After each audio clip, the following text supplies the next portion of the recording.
Hello everyone, welcome to my channel. मैं हूं आकृति। कई बार हमारे बच्चों को कान में हमें इन्फेक्शन के साइन दिखाई देते हैं। जी हाँ, तो आज का ये वीडियो ईयर इन्फेक्शन के बारे में है कि हमारे बच्चों को ईयर इन्फेक्शन क्यों हो जाता है, इसके क्या हमें लक्षण दिखाई देते हैं और ऐसी कौन सी कंडीशन है कि हमें बच्चे को लेकर डॉक्टर के पास जाना चाहिए अगर हमारे बच्चे में वो साइन दिखाई देते हैं। तो आप वीडियो को पूरा ज़रूर देखिएगा और अगर आप चैनल पर नए हैं तो इसको सब्सक्राइब कर लीजिएगा और बेल आइकन को ज़रूर हिट कर लीजिएगा टाइमली नोटिफिकेशन के लिए। सबसे पहले हम इस चीज़ को समझते हैं कि ईयर इन्फेक्शन होता क्या है। जब हमारे बच्चे के कान में बैक्टीरिया और वायरस ग्रो कर जाते हैं तो इस कंडीशन को हम ईयर इन्फेक्शन बोलते हैं। अब इसका जो टाइम ड्यूरेशन होता है वो नॉर्मली कितने दिन का होता है। तो अगर आपके बच्चे के कान में जो इन्फेक्शन हुआ है वो नॉर्मल है, आपका उस बच्चे की बॉडी उसको अपने आप ठीक कर सकती है, तो ये 3 से 4 दिन के अंदर ठीक हो जाता है और मैक्सिमम जो इसका टाइम ड्यूरेशन है वो 1 वीक का होता है। इससे ज़्यादा एक नॉर्मल ईयर इन्फेक्शन बिल्कुल नहीं जाता है। टाइम तक अगर आपके बच्चों को ईयर इन्फेक्शन हो रहा है, बार बार रिपीट हो रहा है, तो फिर आपको डॉक्टर से मिलना चाहिए। दोस्तों कि ईयर इन्फेक्शन होता क्या है। अब ईयर इन्फेक्शन के बारे में, अब ईयर इन्फेक्शन हो क्यों जाता है इस बारे में हम बात करेंगे। तो शुरुआत करते हैं हम छोटे बच्चों से। जी हाँ, जो बच्चे बिस्तर में लेटे होते हैं या फिर जो 1 साल के अंदर होते हैं, जो बॉटल से फीड लेते हैं, जो या फिर जो मदर का मिल्क फीड करते हैं, उनमें ईयर इन्फेक्शन होने का एक मेन कारण होता है मदर की जो फीडिंग पोजीशन होती है वो। जी हाँ, कई मदर्स होती हैं जो अपने बच्चे को इस पोजीशन में लेके फीड कराती हैं।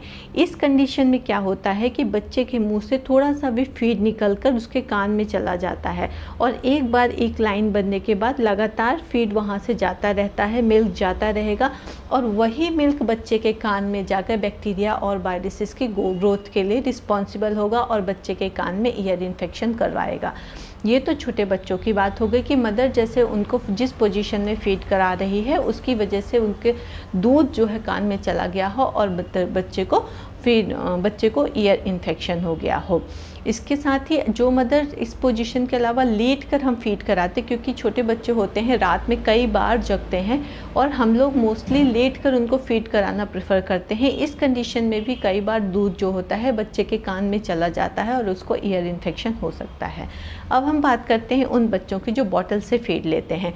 तो जो बच्चे बॉटल से फीड लेते हैं उनमें से कुछ बच्चों की आदत होती है वो बॉटल को पकड़ लेते हैं और पकड़ के दूध पीते पीते सो जाते हैं। उसमें होता क्या है कि वो दूध की बॉटल से जो दूध गिरता रहता है उनके मुंह में पूरी तरह फैल जाता है और कई बार वो दूध उनके कान में भी चला जाता है, जिसकी वजह से भी हमें बच्चों में ईयर इन्फेक्शन देखने को मिलता है। इसके साथ ही अगर बच्चे के कान में नहलाते टाइम पानी चला गया है तो उस कंडीशन में भी ईयर इन्फेक्शन हो सकता है बच्चे को।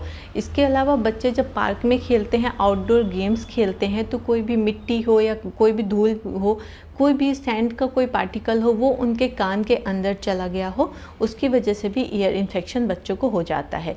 इसके साथ ही अगर आपके बच्चे में कुछ अपर रिस्पायरेटरी इन्फेक्शन हो रखा हो तो वो इन्फेक्शन बहुत ज़्यादा चांस होते हैं कि आपके बच्चे के कान तक चले जाएं और उसको इन्फेक्शन हो जाए। और इसके साथ ही अगर बच्चे को सर्दी या खांसी जुकाम हो रखा है तो ये इन्फेक्शन बच्चे के कान तक जा सकता है, इसके बहुत ज़्यादा चांस रहते हैं। तो ये कुछ मेन ऐसे कारण थे जिनकी वजह से बच्चे के कान में इन्फेक्शन देखे गए हैं।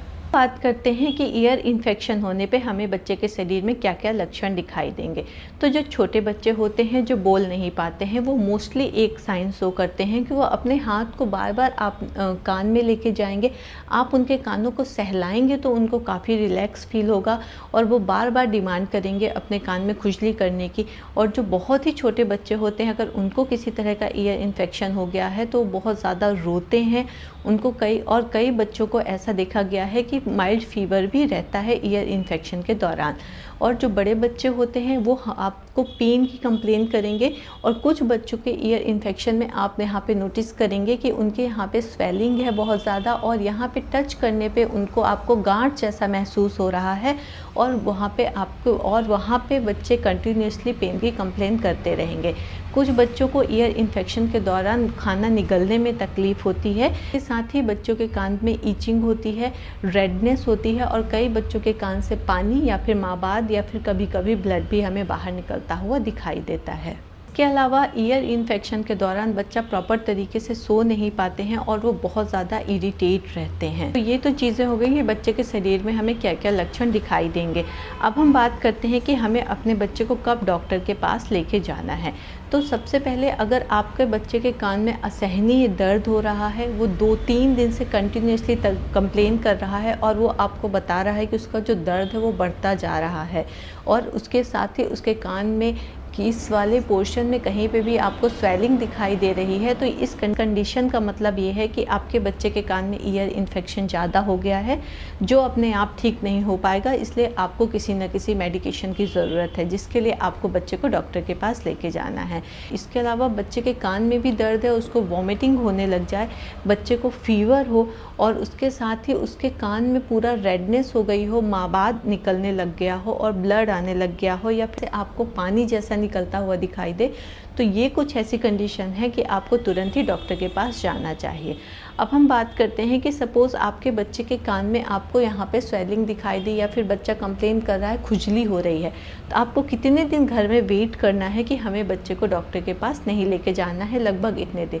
तो अगर बोल रहा है कि मुझे ये कान के पास खुजली हो रही है, तो आप उसको ऑब्ज़र्व करिए। अगर आपको कान के पीछे स्वेलिंग जैसा कुछ दिखाई देता है, तो इसका कोई घर में घरेलू उपाय नहीं है, ना ही आप वेट कर सकते हैं। इसका मतलब यही है कि उसके इनर ईयर में बहुत ज़्यादा इन्फेक्शन हो गया है, जिसकी वजह से इसको स्वेलिंग हुई है। तो इस कंडीशन में आप डॉक्टर के पास बिल्कुल बच्चे को लेके जाइए। और अगर आपको स्वेलिंग नहीं दिखाई दे रही है, बच्चा हल्के दर्द की कंप्लेन आपसे कर रहा है, तो आप 3 से 4 दिन वेट कर सकते हैं। लेकिन इस कंडीशन में आपको इस चीज़ का ध्यान रखना है कि बच्चे को फीवर ना हो और कान का जो दर्द है वो लगातार बढ़ता हुआ ना हो। तो इन कंडीशन में आप वेट कर सकते हैं कि हमारे बच्चे का ईयर इन्फेक्शन ठीक हो जाए। 70% जो केस होते हैं ईयर इन्फेक्शन के, वो 2 से 3 दिन में अपने आप ही रिकवर हो जाते हैं, ठीक हो जाते हैं। उसमें आपको कोई भी मेडिकेशन की ज़रूरत नहीं पड़ती है। लेकिन जिन बच्चों के कान से माबाद आने लगता है, ब्लड आने लगता है, उनके इंटरनल ईयर में कहीं ना कहीं स्वेलिंग हो जाती है, उनको फिर मेडिकेशन की ज़रूरत पड़ती है। डॉक्टर आपको किन चीज़ों का ध्यान, इसके साथ ही आपको इस चीज़ का ज़रूर ध्यान रखना है कि जब भी बच्चा कंप्लेन करे कि हमारे कान में खुजली हो रही है, तो आपको बच्चे के कान में किसी भी तरह का कोई भी ऑयल नहीं डालना है। कई लोग होते हैं गर्म तेल करके सरसों का तेल गर्म करके बच्चे के कान में डाल देते हैं। इससे बच्चे को और ज़्यादा नुकसान हो सकता है, इससे बच्चे को कोई फ़ायदा नहीं होगा। चीज़ आपको जो ध्यान रखनी है कि माचिस की तीली या ईयरबड से बच्चे के कान को बिल्कुल भी साफ़ नहीं करना है। कोई भी नुकीली चीज़ बच्चे के ईयर में नहीं डालनी है, जिससे उसका इन्फेक्शन और बढ़ सकता है, उसकी प्रॉब्लम और ज़्यादा हो सकती है। बात करते हैं कि हमारे बच्चे के कान में ईयर इन्फेक्शन ना हो, उसके लिए हम क्या क्या चीज़ें कर सकते हैं। तो सबसे पहली चीज़ हमने वीडियो में पहले ही डिस्कस किया हुआ है कि एक बच्चों के कान में ईयर इन्फेक्शन होने का एक कारण होता है मदर की गलत फीडिंग पोजीशन। तो मदर्स आपको थोड़ा दिक्कत तो ज़रूर होगी, लेकिन जब तक बच्चा थोड़ा बड़ा नहीं हो जाता है, आप कोशिश करिए कि आप बैठकर या किसी की हेल्प लेकर बच्चे को फीड कराइए। और कोशिश करिए बच्चे का जो फीडिंग पोजीशन है वो ऐसा ना होकर इस तरह का हो, बच्चे का सर ऊपर हो, ताकि अगर उसके मुंह से दूध गिरे भी तो वो नीचे गिरे। और अगर आप अपने बच्चे को फीड करा रहे हैं तो इस पोजीशन में रखने की कोशिश करिए।